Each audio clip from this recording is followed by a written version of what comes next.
제가 스포츠 좋아합니다.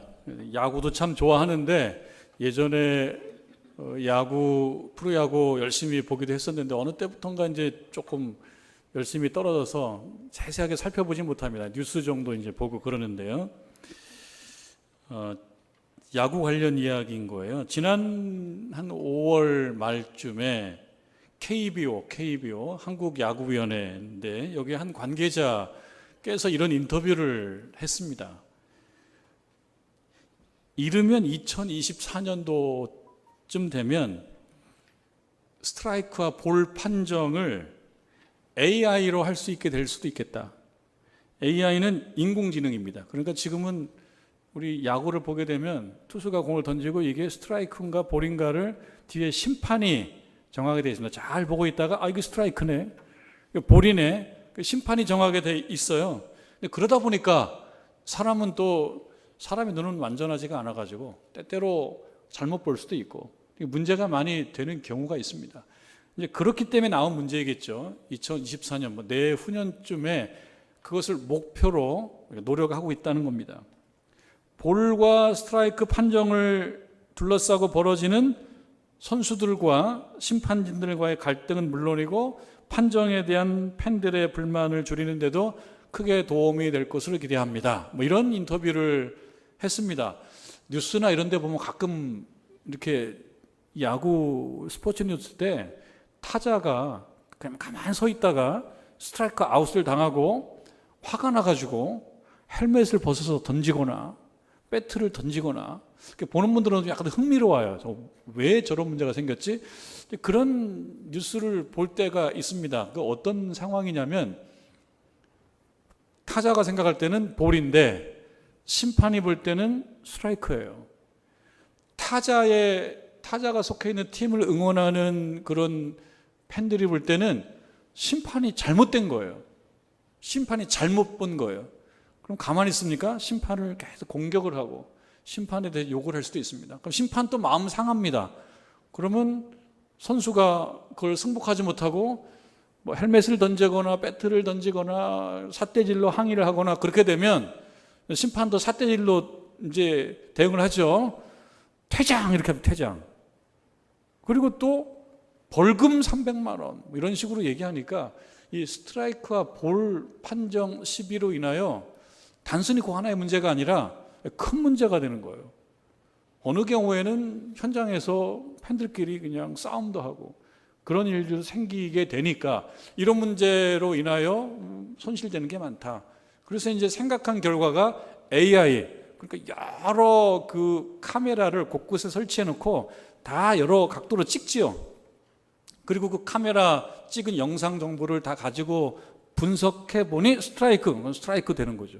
그럼 아마 실시간으로 나타나겠죠. 던져서 순간적으로 다 캡처하고 판단해 보니까 스트라이크 그러면은 스트라이크가 딱 찍히는 것이 아닌가. 이런 시대가 올 것이고 그리 되면 싸울 일도 좀 줄어들 겁니다. 이런 이제 인터뷰의 내용입니다. 여러분 왜 이런 일들이 벌어지는가 생각을 해보면요. 싸우지 않으려고 이제 하는 거죠. 그러면은 그 경기장 안에서 왜 이렇게 때때로는 화가 나서 헬멧도 던지고 삿대질도 하고 소리도 지르고 왜 이런 일이 생기는가? 왜 그렇습니까? 내 생각이 맞고 당신 생각이 틀리다. 그럼 무슨 얘기냐? 네 생각이 틀리고 내가 맞다. 내가 더 객관자적인 위치에 있고 너는 매우 주관적이다. 이런 것 때문에 싸우는 거예요. 그럼 이 싸움이 좀 커지기도 하고요. 그런 거죠. 고정관념 뭡니까? 이거는 잘 변하지 않는 생각인데요. 행동을 주로 결정합니다. 이 고정관념이. 여러분 우리 다 고정관념이 있는 거예요. 나름대로 내 행동을 결정하는 비교적 오랫동안 변하지 않고 견고하게 자리 잡은 내 신념, 사고의 형식, 고정관념이에요. 양보가 안 되는 거예요. 양보가 잘 안 돼요, 고정관념은. 또 고정관념과 관련해서 나오는 이제 조금 학문적인 표현이면서도 좀 일반화된 표현이 되어가고 있는 무슨 확증 편향. 이거는 자신의 가치관이나 신념이나 판단 같은 것에 여기에 부합하는 정보만을 주목하고 나머지는 무시하는 거. 내가 갖고 있는 가치관, 내가 중요하게 생각하는 것만 보고 나머지는 무시하는 거. 또 비슷한 거예요. 선택적 지각이라는 말이 또 있는 거예요. 선택적 지각, 뭐 이해가 되죠? 선택적이라는 거죠. 보고 싶은 것만 본다는 거예요. 우리가 어떤 사람 미우면요, 예쁘게 하는 거는 다 안 보여요. 마음에 안 들면 예쁜 행동도 다 가짜인 거예요. 실제로는 다 마음에 안 드는 모습만 있는 거고, 예쁜 행동을 해도 안 보는 거예요. 다 안 보는 거예요. 다 잘라내고. 선택적 지각이에요. 이것저것 다 빼는 겁니다. 그러다 보니까 야구장에서도요, 이거 스트라이크인데 나는 이것이 볼이야. 내가 보고 싶은 볼만 보는 거죠. 안 쳐요. 심판은 스트라이크라 그래요. 싸우게 되는 거죠. 여러분, 우리가 여행을 가면은, 우리들 교우들과 여행을 제가 가기도 하고 그러지 않습니까? 여행 가면 우리 권사님도 사진 찍는 거 좋아해요. 권사님들께서. 그러면 똑같은 곳에 가서 사진을 찍어요. 그리고 단톡방 개설해가지고 내가 찍은 사진을 이렇게 올려놓습니다. 서로가 공유하게.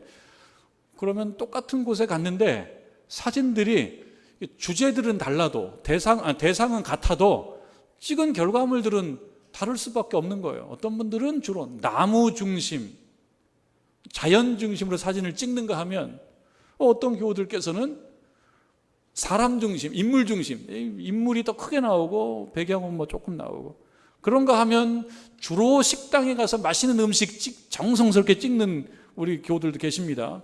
똑같은 곳에 갔는데 어떤 분들은 안 찍고 어떤 분들은 찍어요. 이것이 당연한 거 아니겠습니까? 우리가 살아가다 보면 사진만 그래 찍는 게 아니라 우리 눈과 우리 마음속에 눈이 있습니다. 우리 마음속에는 어떤 것을 볼 때 내가 보고 싶은 것만 보고 내가 판단하고 싶은 대로 판단을 한다. 실제로 그렇습니다. 이거 나쁘고 좋고의 문제가 아니라 실제로 우리가 그렇다는 거예요. 정치적인 성향, 결국 또 마음의 눈입니다. 똑같은 사안이 벌어지고 있는데 신문도 다르고 우리들도 달라요. 그러니까 이야기해보면 때때로 이 문제 때문에 얼굴을 붉히는 일도 생깁니다. 똑같은 사안인데 보는 각도가 달라요. 왜요? 마음의 눈이 있습니다. 또 경우에 따라서는 다르기 뿐만 아니라 어떤 경우는 넓은 어떤 시각이나 넓은 피사체를 가질 때도 있지만 어떤 경우는 너무 좁을 때도 있습니다. 다른 건 보지 않는 그런 경우 있는 것은 좋고 나쁨, 뭐 틀렸다 맞았다를 떠나서 우리들 모두가 대체로 다 그렇습니다. 고정관념을 웬만큼 가지고 있고, 웬만큼은 선택적 지각을 하고 있고, 웬만큼은 확증 편향을 좀 가지고 있어요.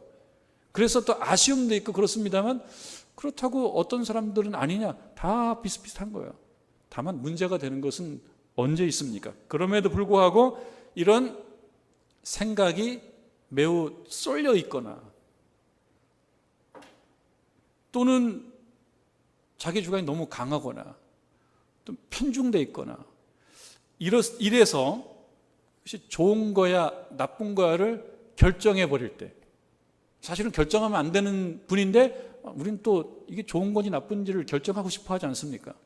다들 결정하고 싶어 하잖아요. 이건 틀렸어, 이건 맞았어, 결정하고 싶잖아요. 그런데 내 소견에 옳은 대로 결정을 하게 된단 말이에요. 이건 틀렸어, 이건 맞았어. 또 어느 경우는 이건 되는 거야, 이건 안 되는 거야. 결정하고 싶어 합니다, 우리들이. 생활 중에도 그렇습니다.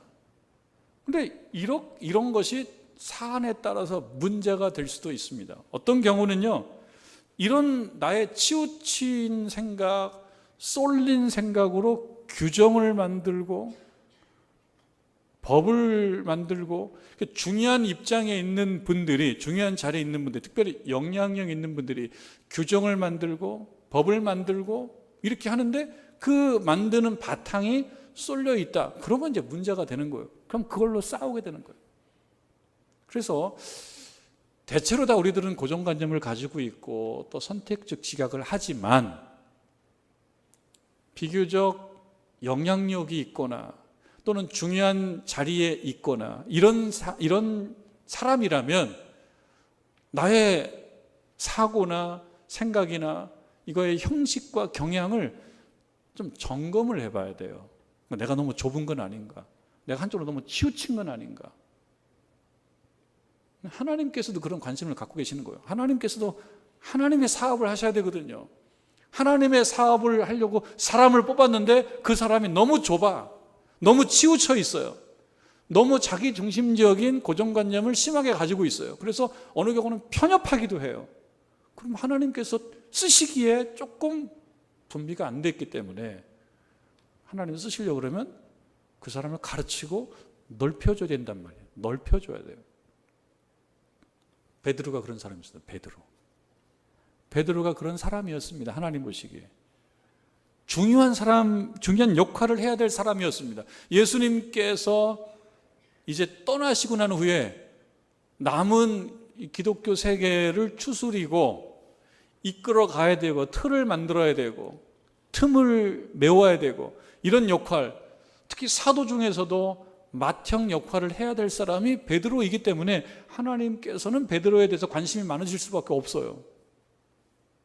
너무 좁으면 안 되고 너무 편협하면 안 되고 너무 치우쳐서도 안 되기 때문에 하나님께서 베드로에 대해서 관심을 갖고 그를 넓혀주시는 그런 일을 하시려고 하는 것입니다. 베드로는 이후로 이것은 옳은 것이야, 이건 그런 것이야를 결정해야 될 자리에 있게 될 가능성이 많습니다. 왜냐하면 사람들은 베드로의 입을 바라볼 거고 베드로의 판단을 바라볼 것이기 때문에 그렇습니다. 베드로가 볼 때 이건 되는 거야, 이건 안 되는 거야를 베드로가 결정해야 될 수가 있습니다. 중요한 것입니다. 베드로의 생각과 베드로의 시각과 베드로의 신념은 보다 좀 넓어지고 또 좀 공평해지고 좀 더 보편적이어야 되고 조금 더 우주적이어야 되는데 베드로가 가지고 있는 생각이 좀 편협하고 좁고 일방적이고 쏠려 있다면 이 부분은 하나님께서 손을 좀 봐주셔야 된다라고 하는 것입니다. 베드로가 욥바라고 하는 곳에 거하고 있는 중에 정오 12시 기도를 하고 있는 것 같습니다. 그런 중이에요. 베드로가 12시 시간 기도를 하고 있는 중에, 여러분 지난주에 우리 고넬료 같이 말씀을 나누었는데 고넬료도 시간 기도했던 사람이에요. 경건한 사람이었습니다. 베드로도 마찬가지죠. 베드로도 시간을 정해놓고 기도하고 있는 경건한 사람입니다. 이날도 12시 기도를 하는 중에 베드로가 배가 고팠어요. 배가 고프면 또 먹을 것이 생각이 난다며. 그 베드로가 먹을 것도 생각하고 기도 중에 좀 그래서 그랬는지 하나님께서 베드로에게 체험시켜 주시는 영적 체험은 먹는 것과 관련되어 있는 거였어요. 먹는 것. 베드로가 영적 체험을 하는데요, 말하자면 환상을 보게 됩니다. 우리가 읽지 않은 말씀이에요. 길어서 읽지 않았지만 사실은 10장 전체가 그런 본문인데요, 10장 11절과 12절을 보면 하늘이 열리며 한 그릇이 내려오는 것을 보았다.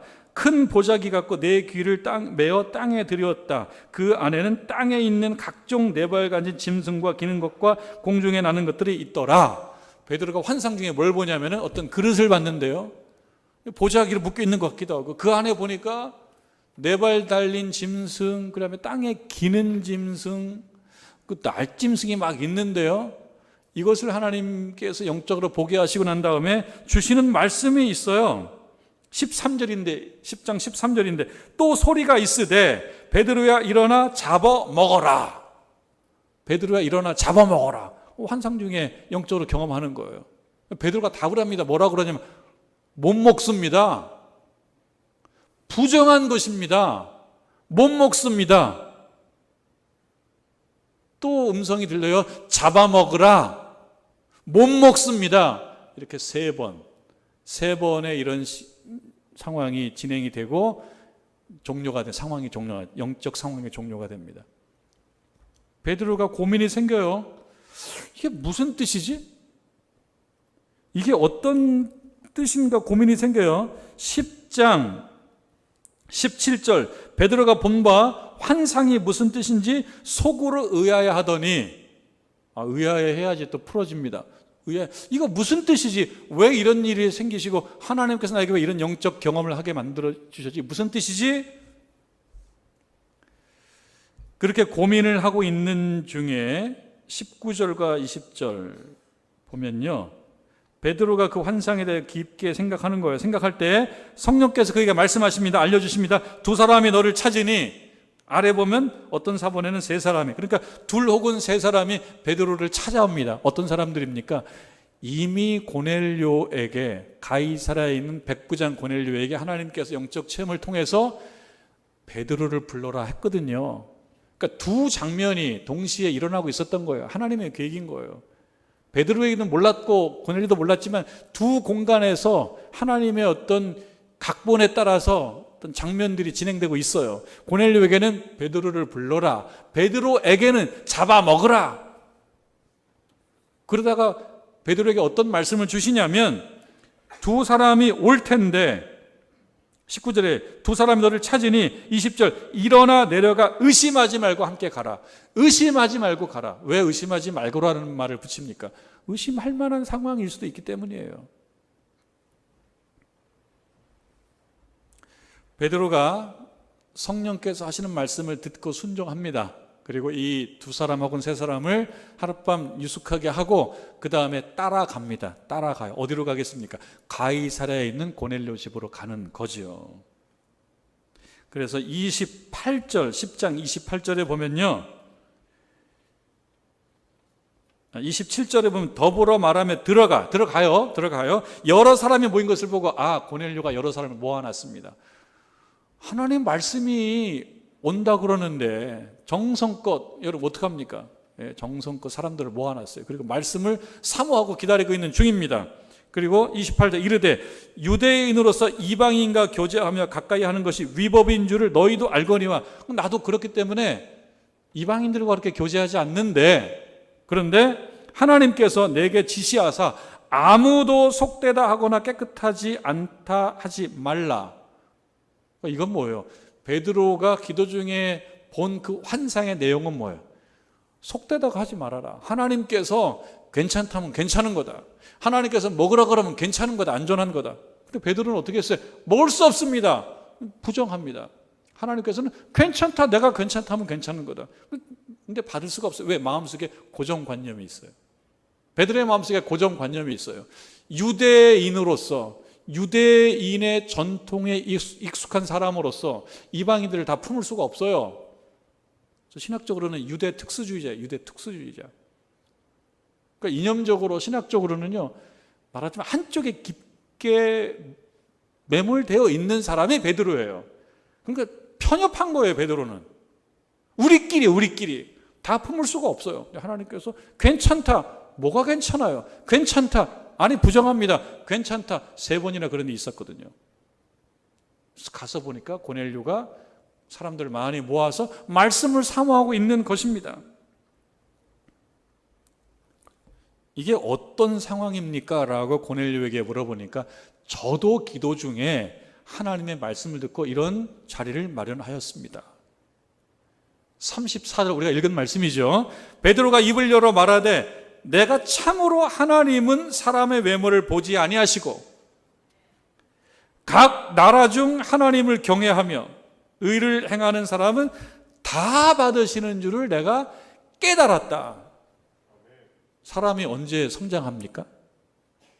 사람이 언제 성장하고 사람의 그릇이 언제 커집니까? 깨달음을 경험할 때 커지는 거예요. 깨달음이라고 하는 것은 뭐겠습니까? 그동안 인정하지 않았던 것이 가치가 있는 거라는 것을 인정하는 거예요. 여러분들, 우리가 예배 드리고 말씀 드릴 때 어떤 표현을 씁니까? 깨진다, 그런 표현 쓰죠. 은혜 받았다라고 하는 말의 다른 표현은 깨졌다라는 것일 거예요. 때때로 여러분들께서 들으신 말씀은 여러분 마음에 갖고 있는 고정관념과 충돌할 수도 있을 거예요. 강단에서 선포되는 말씀 중에 이렇게 하십시오, 저렇게 하십시오라고 하는 말씀을 들을 때 때때로 불편할 수도 있을 거예요. 왜? 내가 가지고 있는 신앙의 고정관념이 있어요. 확증 편향적 사고의 내용이 있습니다. 하나님의 말씀과 때때로 충돌합니다.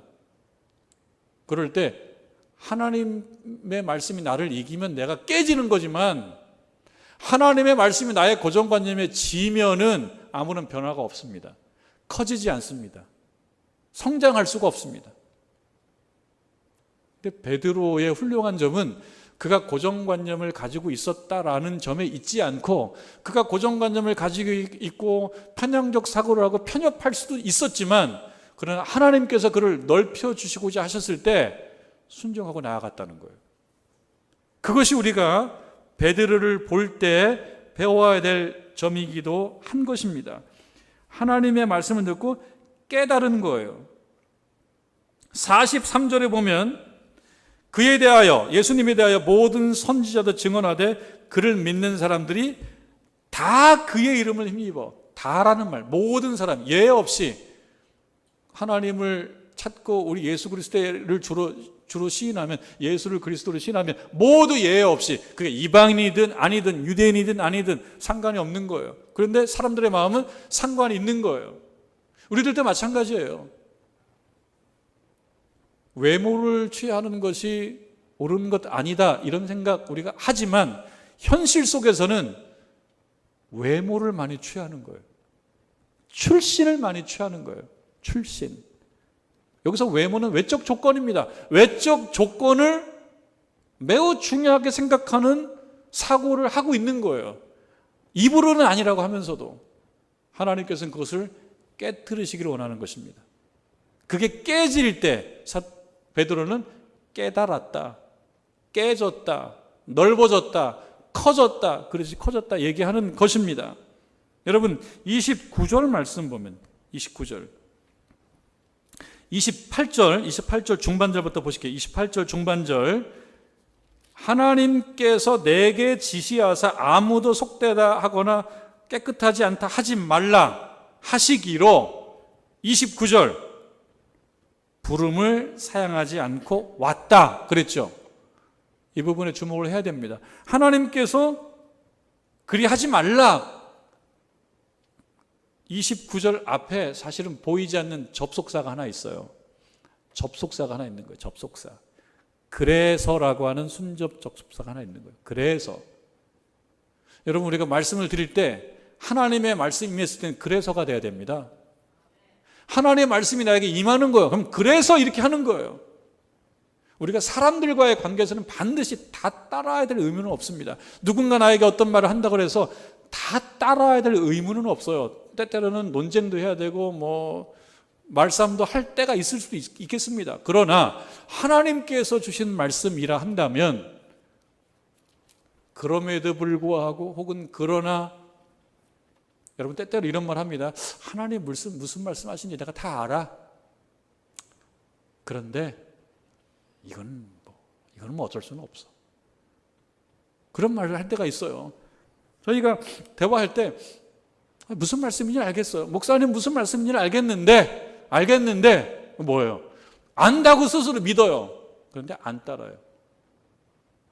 베드로는 편협하고 좁은 때가 있었지만 하나님 말씀이 있었을 때 그래서 내가 왔다 이렇게 하는 거죠. 그러나 우리들 자칫 늘 이유가 있습니다. 하나님이 아니다 그러는데 이해는 합니다. 하나님 이해는 합니다만 그러나 제 사정은 또 그게 아니에요. 하나님 너무 중견 성도 어떤 그 마인드를 갖고 있을 때가 많아요. 많이 알고 있는 것처럼 순수함이 없는 거예요. 하나님께서 말씀하실 때 그래서가 아니고 그러나 그럼에도 불구하고 이렇게 나간단 말이죠.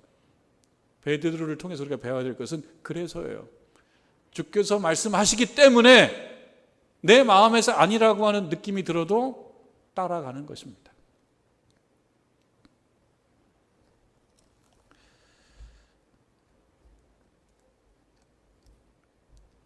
남은 모든 말씀은 같은 맥락의 말씀인 것입니다. 여러분들, 하나님께서 여러분들의 마음을 넓혀주시기를 바라고 또 그걸 통해서 주의 일을 감당시키시기를 원하시는 거예요.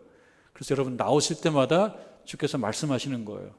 그럴 때 내 마음과 하나님의 말씀은 때때로 갈등을 합니다. 그러나 하나님의 말씀이 나를 이겨서 내 마음이, 여러분들의 마음이 깨지고 그러므로 인해서 넓어지고 그릇이 커져서 하나님께서 사용하실 만한 그런 존재로 성장해 가시기를 주님의 이름으로 축원합니다.